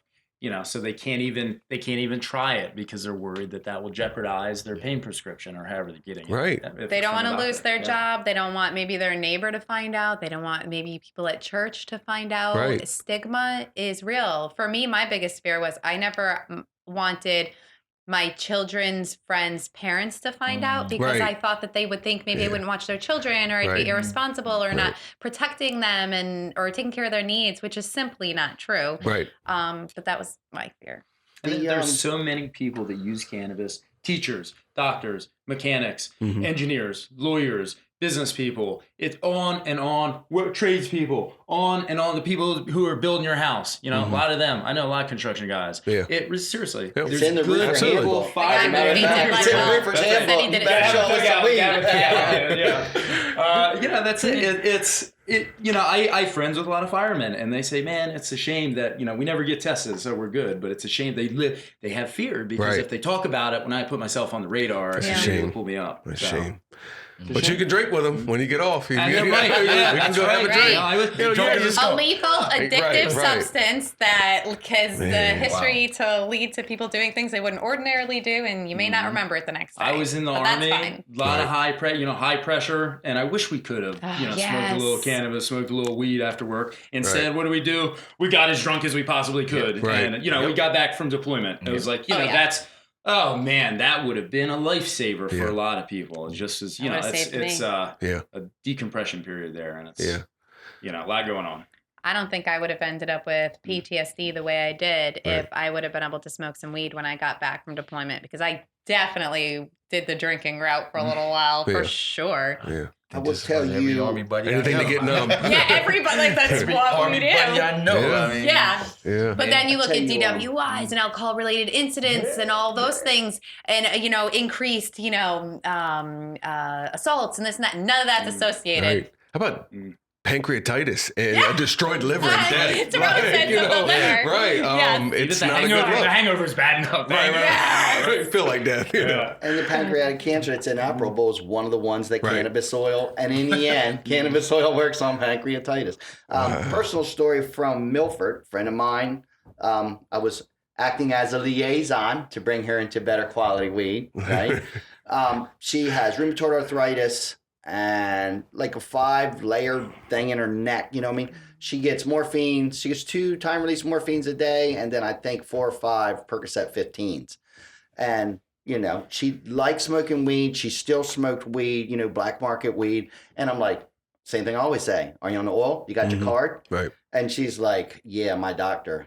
He's old. He won't do it. But she had a long time of being on these pain pills. I mean, she's addicted to them. It is what it is. Right. Right. And I'm like, well, you need to get your doctor to get you on board. She talked to him about it, and he's like, oh, no, absolutely not. So I do what I do. I got her in touch with Canadocs. I think Delaware Normal sponsored her. She was one of the times they sponsor people. We got her up to Canadocs. Canadocs got her history. She's on pain meds. Isn't a qualifying condition you got to be on pain meds for 6 months? Yeah. How stupid is that? You have got to mandatory take You must opiates first for become an 6 addict. months That's before you absolutely can insane. even qualify to take, for the application. Such backwards laws. Ugh. Here's the other thing. And don't everybody, I don't have no medical problems, but don't everybody get sent to pain management? And pain management is like, if we find weed in your system, you're taking all your meds. And I'm Right. thinking, what part of you smoking a joint made Right. your cancer go away, or you're Right. you're gonna take all my meds because of that? I was thinking Right. if they did that to me, I'd go right across the desk and Right. probably kill that guy I think the stigma, like you said, Yeah. it, No, you're if fine. if you're smoking weed, at this, or if you have it in your system, they're saying, well, you're buying weed, you're smoking weed, and you're probably getting off the street, so you have a propensity to abuse drugs, illegal drugs, and more criminal. But that's again once you've made it that already. Yeah. You know what I mean? It's like you Right. made It's a catch-22. right. It's a It's like so catch-22. so change the industry, change how it's packaged. You know, like you said, pick it up with a box or a glass of wine, however you prefer your wine. You know, but pick it up when you get your whatever. Grocery store. Right. You can buy cigarettes, And too. then if it's in your system, no one looks at you like a criminal because, the industry and society, has kind of, I don't want to say evolved, but restored, the proper treatment to something like this, but it's like you created that stigma, which made me look like a criminal for having it in my system. Right. So yeah, I guess you should be alarmed that I'm going to abuse drugs, but it's only because you view it as abusing illegal drugs. Yeah. It's like, Sure. like You you take made that out up. cannabis out of these numbers that they put out every year of abuse and all that. And how many people now they say are going to rehabs for cannabis? We're wasting resources Yeah. sending A people bunch to of people rehab because you go to they jail popped on a or you do test. our program in Wow. rehab, Wow. It's So crazy. if someone's in a Which is a racket program itself. and they pop positive for cannabis, they're saying, "Oh, well, either you can go back to jail, or we're going to send you to this rehab program." So wait a minute, we know that it's not really they're addicted to it. They're not allowed to do that while they're Yeah. going through this program Just treat 'em like because an they addict. did. We're going to send someone using cannabis to rehab, taking a bed away from someone who's struggling Mhm. with heroin. And keeping those people on prohibition, or Mhm. on How does that- probation, Right, costs the right. state a lot of money. Yeah. It's crazy. So many resources wasted. It's Wow. like they're like even. Education and Department of Corrections are like even line items on a Delaware budget. They're like 900 and something Yeah. million each. Wow. Yeah. We pay as much to educate as we do to incarcerate. And I feel like there's only like 7,000 inmates in Delaware to begin with. That's a lot of money spent on 7 or Right. 8,000 people, another 10,000 on probation. Right. That's So crazy. so That's before how many people in the medical marijuana program. You know? Golly. before we wrap up, any final words, any last thoughts, or any plugs for this? Is go check this out, whether it's the bill we referenced or whatever. got Before we one. go, yes. Only way I ever been too high was with an edible. Okay. Second thing. How'd that happen? I was over Super Days. We all know Super Dave, right? We were Okay. doing some dabs, and I don't live far from them. But You can before say we it's were rolling out, super concentrated. Yeah. Yeah. so before I rolled out, he's like, "Hey, man, one of my friends gave me a nerd rope," and I'm like, "Cool beans, right?" Mhm. So it's some kind of gummy rope rolled in nerds, and all of it is soaked in concentrated cannabis oil. Like you soak your cannabis oil in Right. alcohol, put the alcohol on, it evaporates. Wow. He gave me about an inch, and certainly wasn't a dabs. We do dabs together all the time. I drove home. By the time I drove home, I was fine driving home. But when I got out of the car, I could not even walk up my 3 steps. Couldn't stand up. Whoa. I walked in. I'm like, whoa. I'm way too high. I didn't like it. It gave me a headache being that high. My eyes Right. couldn't focus. I laid back in my recliner and went to sleep just to get away from it. Right. Right. So edible is the only way I ever been too high. Right. I didn't have to suffer because I was stupid. I knew I had some CBD crumble right there. CBD crumble is 99 or 97% pure THC or CBD extracted Mhm. from hemp or whatever. Okay. CBD is an uptake inhibitor. Okay. So if you take a bunch of TB, like she said, she likes the high strains. If you get a high THC strain, but it's got 3 or 4 times as much CBD, like Right. a 5-to-1 or whatever they call it, like they give these kids Right. with the epilepsy, Mm-hmm. Mm-hmm. it makes your body titrate that. It's an uptake inhibitor. You can't get that dose of THC. It's in there, and the limited 2 or 3 hours it's in your bloodstream, your body can only titrate a small amount. Mm-hmm. So I was too high on that THC. I could have got my vape out, did a dab of CBD crumble, and it would have been Leveled it Balanced out. them out. Leveled it out. Yeah, Right. apparently Right. it's like a done deal, like Naxalone or Narcolone. Wow, When they use wow. that really concentrated, Right. like in the emergency room, Yep. apparently it's pretty daggone quick. Wow. I never seen the kids with the epilepsy deal, but they say if they put the drop in their mouth, if Yeah. they stop, like, bam. Yep.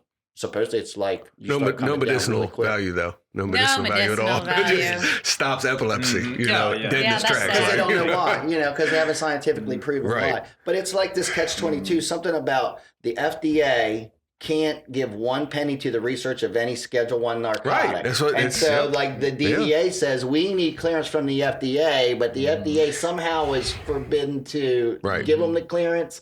Right. So, yeah, it's Yep. absolutely got to be done through the legislature. The president can't do it. I think even Obama said, it's not in my vocabulary and it needs to be done through the legislature. I Right. think it's so engrossing of all these different departments.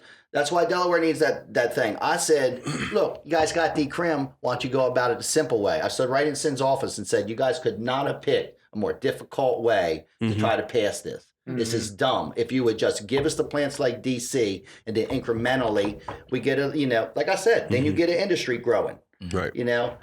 But certain legislators wouldn't allow it. They only wanted the monopolizing bill to go through, and I but still obviously don't that didn't understand happen. So yeah, it's still that same bill and it's still going through. It's not going my to go question through. It is, doesn't have the what's votes. if you say you're going to get changes to it, if you can't get Zoe to play nice and we can't get the legislators to put those changes in, like home grow, what is going to be alternatives? This is a third year for it, then it's out of here? Yeah, well, here's the deal. Yeah, well, no, for this one, it was introduced last year, so it's still live for the next year. Then the session's over. There's elections, so that if it doesn't pass, that bill's dead. cool. It's already dead, though. It doesn't have the votes.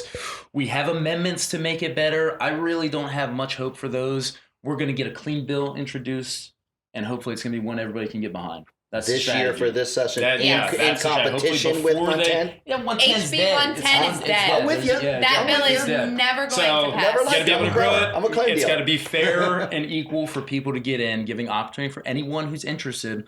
Delaware is uniquely positioned in the Mid-Atlantic here. We have going from Richmond, DC, Baltimore, Philadelphia, Right. Camden, up through New York, that whole corridor, metropolitan corridor. Agriculture is still our number one private sector industry here. Delaware can be a cannabis state. We can provide cannabis. It's going to the fact that we legalize, it still won't go across state lines. That's not far behind. That's really not that far behind. So if our farmers and our industry can get set up here and go right now, and not only that, but have the advantage of doing it on a free market system instead of some controlled, monopolized system, Right. and really get out there and produce something, we're going to have a huge advantage for when we go across state lines. We're going to be supplying the whole metropolitan area with cannabis. It's a huge opportunity for Delaware. It's a huge, and then not only is it a huge opportunity for Delaware business-wise, but it's the right thing to do. Right. We've criminalized people for it. It's so crazy that for a benign plant like this that comes from creation, that this is somehow this crazy illegal thing, and we have to go through all these hoops. And now that we're finally nearing the end, where prohibition and this big shameful thing is being reversed, that we have people, legislators, and out-of-state interests, corporate interests, special interests, who are trying to take this legalization thing and turn it into a corporate monopolization where it's going to be funneling money. It's not right. That's what we're fighting for. To leave with is join Delcana, delcana.org. We're on Facebook. We have until June 30th. The Delaware legislature meets again in January. We have until June 30th to get a bill passed. We have promises from legislators to introduce and sponsor bills that are cannabis freedom bills. So stay tuned. This is the fight. And in 2020, this is really it. Federally, federally, there is some stuff going on right now. The DEA and FDA are both accepting comments, public comments, till the end of September. Go to their website. You can do public comment on rescheduling or descheduling cannabis, which is a big step federally and would make some big inroads. And also send a tweet to Donald Trump. I have a feeling he's going to do it before the election. I don't know. That's maybe just some crazy thing I'm thinking of. But I have a feeling he might say something about it before the election. And that would be, it'd be huge politically for the United States because it's a sea change. That's it a really Donald is. Trump word. We're It'll be almost huge. It's going to be huge. We got the best people. Got the best guys on it. That's right. Alcohol. weed too. Right. The end of alcohol prohibition That's been ended the proven same there. way. That's been Yes. proven. We set new records every year in America with our weed. State by state, 75% that's how of all alcohol the drugs in the prohibition. world Yeah. are grown for America. We're 5% of the population of the planet, and 75% of all the drugs in the world are made for America. 80% of opiates are consumed by Americans, and we only make up 5% of the population. That's Look at correct. it. That In. means that and Get look, it in. 80% of the world's opiate consumers. I got even another That's number crazy. for you. They say only 30 million people say that they smoke weed, and only 30 million. So apparently only 30 million. So only 10% of that. So that means 10% of 1/5 of the population. 1/50th of the world's population does 80% of the drugs in the world. Yeah. We are getting it in, son. That's it, yeah. Woo! Tom Wow. Carper, our Senator Tom Carper, I met with him, I don't know, year and a crazy. half ago and asked him about this. And his answer, well, what's the Delaware legislature going to do? Well, if the Delaware legislature says yes, legalizes cannabis, ends cannabis prohibition, then he says, well, federally, I'll be bound to support it. I'll have to support it because I want to represent Delaware. Right. So it's not the matter of, we don't have to wait for the federal government. The state Gotcha. of Delaware That's a good has to point. take action, Yeah, just that's a like good we point. did with just like It'd be crazy Delaware for did with them to- medical, yeah. and all these states did with medical and cannabis. Alcohol prohibition went the same way. The Yep. states started ending prohibition. Maryland never enacted prohibition. The state of Maryland, they were known as the bootlegger Wow. state. Yeah, they never enacted it. So it's the states need to take the lead. That's right. We are the United States of America, Right. and we are Yeah. the little republics that make up the big republic, and we have to show our federal representatives the direction that this country needs to go in. Once 25 states ended alcohol prohibition, they changed it back federally. And, like I said, 11 states have already. We're getting Hopefully there. Delaware will be one of them. Explain to me why 35 states got medical marijuana and Yeah. the federal government's still against it. Are we really 11 states or Wow. You running know why. everything? Look who loses. Somebody explain that to me because I don't Right. get it. It is very Right. simple.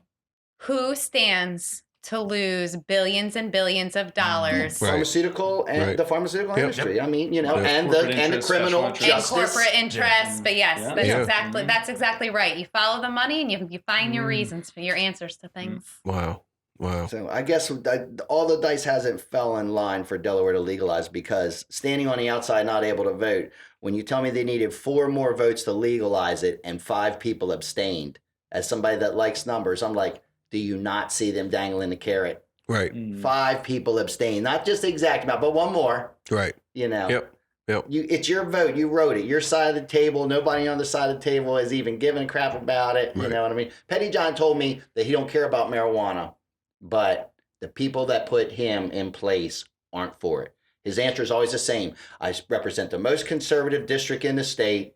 I myself don't care if you have a little marijuana, but the people that put me in place don't Right. want it. So that's why I stopped visiting, because he's honest with me, because I meet him and I see him and I talk to him. So answer me this. Brian Pettyjohn told me he was part co-sponsor of the no qualifying conditions Correct. bill. Right. So there's a Republican. We had several Why- Republicans on So there. why are the Democrats not just pass that? Why are they? Well, because I'll they're answer trying that. to control how many people's getting in that system. Right. Because they made a stupid system that can't supply the dope. Or excuse me, the medical cannabis. Right. Well, Okay, look, go ahead. You were going to answer. If anyone wants to get involved, if anyone heard this today and they're like, hey, I want to get involved, check out Delcana, send us a message. There are a ton of ways. We're looking for volunteers for all sorts of different things. If they want to call their legislators, call your legislator. That is your right. Right. Your legislators work for you and they need to hear from you.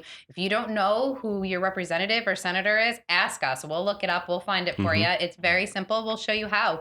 The biggest thing is just getting involved and letting them know how you feel and where you stand. Because if enough people want it, as Senator Pettyjohn is doing, you need to represent your district. Otherwise, it won't be your district too much Right. longer come re-election. So get involved and step out of your comfort zone. A lot of people who are listening to this think, I'd really like to get involved, but just do it. If you feel led to do something, do it. Be a part of changing history. Be a part of making it a better Delaware. Otherwise, you can't complain when things go south. Right. Well, you guys have done an excellent job. I will say, I had no idea, what this was going to be like. And I just kind of point out, and probably the reason why, and it goes along with the myths and the lies and the stigma, but there's like a caricature of the stoner, of the person that's a marijuana supporter. And it's Stereotype, yes. right. It's an exaggerated, stereotype, which none of you, Bill, you're probably the closest, but.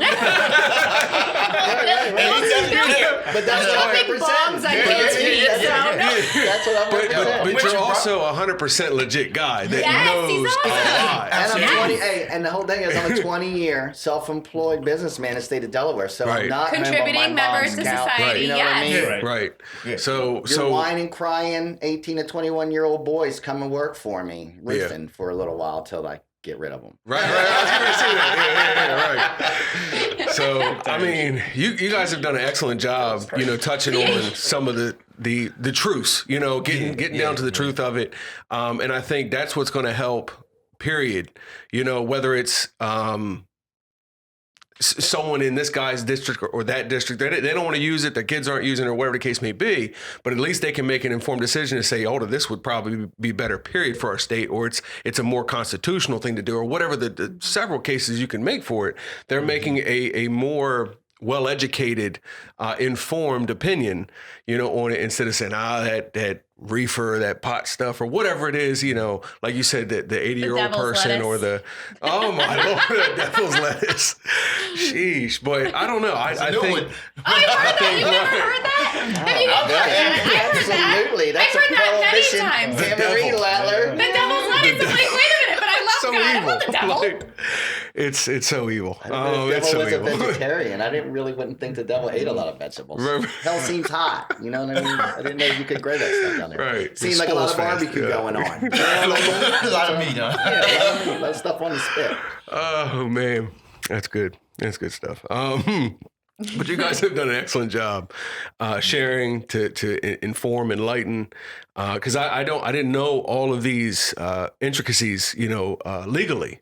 What's going on. The problem, like I said, HB 110, for face value, someone that's ignorant seemed like a good thing. Okay, we're doing something about this. So you kind of, I think for face value, you look at it and say something, well, all right, they're finally going to do something about this. You look at a couple points like, oh, okay. But you don't know, the things that you guys share today. I'm not going to, recycle, but so I really want to thank you. And I think that it helps our listener, whether Christian or not, tend to be Christian, but I think they really, they don't want to be stigmatized. They don't know what to do. We want them healthy. We want them safe. We want to make sure that everyone understands just inside and out all the aspects of it. And who better than an advocate who, spends their time saying, hey guys, let's talk about this. There's a lot here to consider. So I think you guys did a great job. We might get to the place with information like this and a thoughtful approach. We might get to having it next to the peaches in the farmer's market or wherever. Well, maybe even just clones, safe though. Again, because I'm a grower, so I can sell clones. So even if we could just get to where you could come an immature plant, if everybody could grow, then there's no reason you're not selling mature marijuana. You're selling an immature plant with no bud. Right. There's no reason you shouldn't be able to go buy a Kush. When I go to my clone dealer in DC, he's got 200 or 300 clones in there. Wow. And I want a lemon Kush, I want a strawberry, haze, pack them up. This is America, land of the free. But let me say How this. free are you Yeah. if you can't take a seed and put it in the ground? Right. That is so How to free the are point you? I want to make. It seems Then like it'll land you in jail. it seems like an oversimplified argument, but I think it gets to the purity of it, to the simplicity of it. It's that simple. It's a seed. It's grown in the ground, and as it's grown, it harms no one. It can't harm anyone. Correct. When it's grown. Correct. So it seems like, all right, well, there's more to it than that. There's not. The Declaration of Independence was drafted on hemp paper. That's what they hemp wrote it on paper. when they were figuring it out. That's why it's still there. If it was white paper, it would be dust by now. The reason you could still go see that thing is because it's on hemp paper. Wow. White paper don't last as long. Wood paper don't last as long. It disintegrates. Look at old newspaper you find in the attic. It's yellow, falling apart. It's just Right. that thing would not be here if it was not written on hemp paper. That's a strong But I want to tell you American one more argument to thing. make. One thing about the law. Right now, These guys.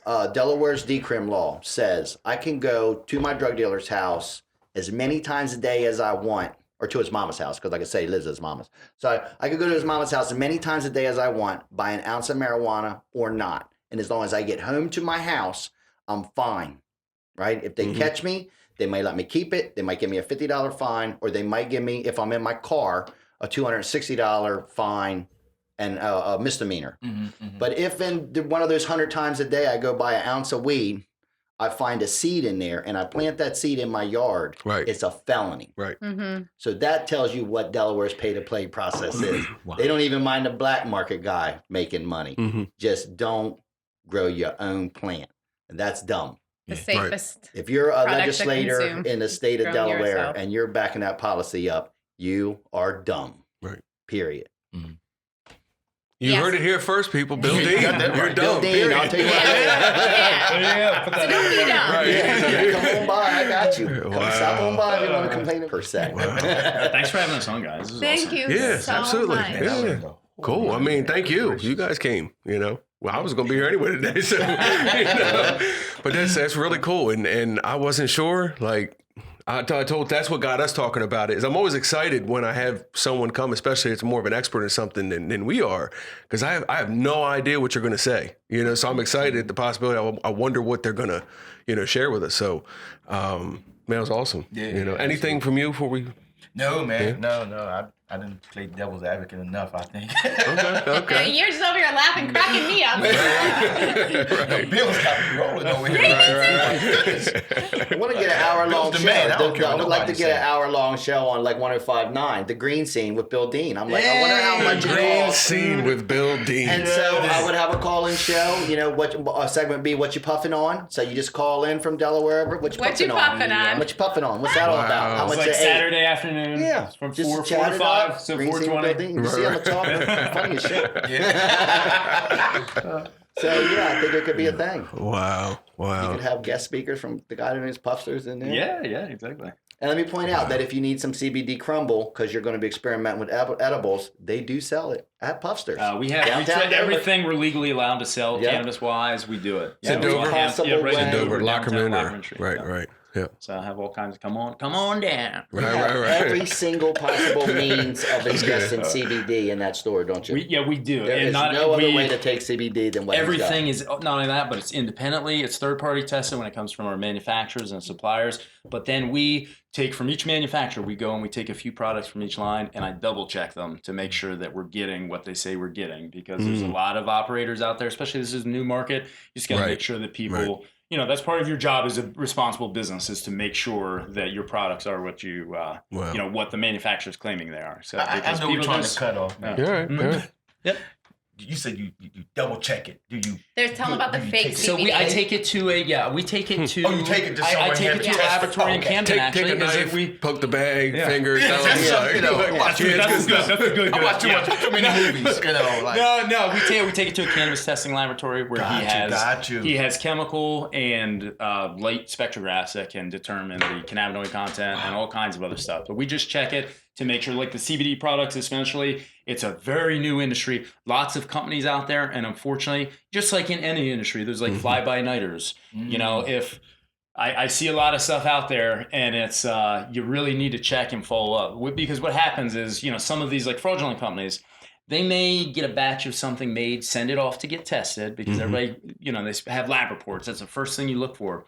But one of the common frauds is they'll send something off to get tested, and then they have their lab reports. And then after that, everything they're making is phony or has like Right. 1% of what it's supposed to have. Right. A lot that I've tested, or it's misleading labeling. A lot that I've tested, it says, it'll say on there, CBD, and then somewhere else it says 300 milligrams. But those two things have nothing to do with each other. The 300 milligrams is just how much oil is in there, which might be 0.5% CBD or have like 1 or 2 milligrams of CBD, if any. Some of it, if any. So it's we pre-vet everything, and then I get vendors and suppliers to send me samples, and then we send it off to the lab to get tested. And even after pre-vetting it like that, because you can tell who's legit or not, a lot of it right from the face, but yeah, probably still about 30% is fake. Or is being misrepresented in some way. So it's you got to do your due diligence. It's Sounds like you important. do. Like, that's crazy. That's funny. You're Yeah, telling we're that for it. story how it says CBD at 300 milligrams and you don't relate. I have a friend named Fitzy, and he was in the Army during Vietnam, and he got shot. And he'll say, I was in the Army during Nam, and I got shot. Right, but he got shot in a bar in Philadelphia. And during Nam, he was in like Colorado Springs or something, training to be up on the Canadian border. So it's a great story. You're like, I appreciate your service. He's like, what? I was in Colorado Springs, cross country skiing. Right. I got shot No in Philly. Purple Heart there. Yeah. Sheesh. Yeah, that's it. But that everything you just went into also kind of dispels another myth or stereotype or caricature, and it's like this isn't just like a pothead shop. Like there's a thoughtful, careful process of making sure you're offering good products, and I didn't know that. I knew the hemp lotion was very nice. Oh, great! My wife has bought the hemp lotion, and I actually enjoy it. Yeah, it's but good. that aside, And that's a Little good argument for Product why plug. we need a legitimate market, because right now cannabis, high THC cannabis, marijuana, right now that's all black market except for the little special medical card. But in Right. Delaware and a lot of the U.S. still, this is all black market. Right. So there is no quality control. You don't know what you're getting. Patients don't know what medicine strain of cannabis they're getting that they need. And also, if it's in the black market, it's crime affiliated. You have gangs, a lot of gangs making money off this. Yeah. One of the biggest effects the legalization has had so far is the cartels. Their cannabis profits have been cut tremendously. Right. They're out of it. They're out of the cannabis industry because they can't compete with good old American growers. Yeah, they really can't. It's like, when's the last time you got Mexican brickweed? It's been a while. I haven't even seen it. I haven't seen it around for I've heard many they're years. trying to get our Right. seeds. I've heard that they I want to believe it. import our seeds, but their problem, and I've said this before. I said to a Mexican guy that I seen in the market, I said, your culture is where the cannabis comes from around here. You guys been growing this weed for 500, 600, maybe 1,000 years. I know you grow good weed. Why Why do you is send it us so to China? crappy? Right. And he's like, you see that candy right there? I'm like, yeah. He's like, is it good? I'm like, probably not. He's like, but it's still for sale because if people buy it, why make it any different? I think their problem is this. I have a friend in Ghana. Wow. He's a Rasta man. He showed me what they grow in Ghana, what they smoke. I was like, that looks like trash. Here's what we smoke. And he was like, holy crap. Because our buddy's like, Looks like it's alive. So I think their problem is their curing method. When you got a 50-acre field of weed, you don't have time to manicure that, and it gets a lot of it piled up and with a pitchfork. I think they probably grow fabulous weed down there, probably great sativas, Colombia and all that stuff. They just don't have the means, first of all, to process, maybe not the knowledge to process it like we do, because curing 62% humidity for 21 days, opening the jar every day. I mean, that's science. It's a process. And it's not a whole field full of hemp hanging in a barn somewhere. And Yeah. You let these farmers in Sussex and Kent County grow cannabis, and they're going to do an awesome job because they're farmers. They've been doing it their whole life. They know how to grow plants, and it's growing one thing is like another. Once you learn how to do it, cannabis has its own intricacies. Right. Once you learn how to do it, they're going to be producing awesome crops. And the thinking about the Mexican brickweed, that's going to make us laugh. Once prohibition is all over, just what used to be is going to make people laugh, but also be tragic because it's how many people went to prison and jail, had their lives ruined Because over of a it. plant that Yeah, is yeah. therapeutic and has so many good things about it. Yeah. crazy. That's what. Hopefully, anyone listening, learned something, was enlightened, and can at least get involved, whether it's commenting to the DEA to change the scheduling, to support, to contact their representatives or whatnot. Go to delcana.org or delawarepetition.com and sign that petition and sign up. There's the very minimal thing you can do. Put your name That's on perfect, it because we can show legislators, look, this guy, that's right. I got started in 2008 with the Marijuana Policy Project, which they didn't have nobody here. I was dealing with the people right in Washington about bringing medical cannabis here. And I was, hey, here's another email for you to send your senator. And I push send, Brian Pettyjohn, Dave Wilson. That's how I got started in it. The next thing you know, I got a phone call when I was sitting in a bar. I got a phone call and I'm like, 202. I almost didn't answer it. And I'm like, all right. And this guy's like, yo, this is Noah Member. I'm the head of the Marijuana Policy Project. Tomorrow they're voting on your medical bill. And I'm like, I didn't hear nothing about it. He's like, tomorrow. He's like, I'm in Dover right now. We're voting on a medical bill tomorrow. So I went to my people that I talked to. I'm like, yo, everybody call your senator tomorrow. Ruth Briggs King, call them up. I work at the beach, so a lot of my people are down there. And they called me back and they were like, no, they said they only vote on bills on Thursday and tomorrow's Wednesday. I'm just like, the dude told me he's there. You call him, you tell him you're voting on it. I want him to vote yes. So they actively were involved. They actually came here called me. On my phone, it's like, hey, man, if you want this, you better get the call in. Right. So I've been involved with that for a long time, and that was what I did. That's how I started. At least they knew. All right.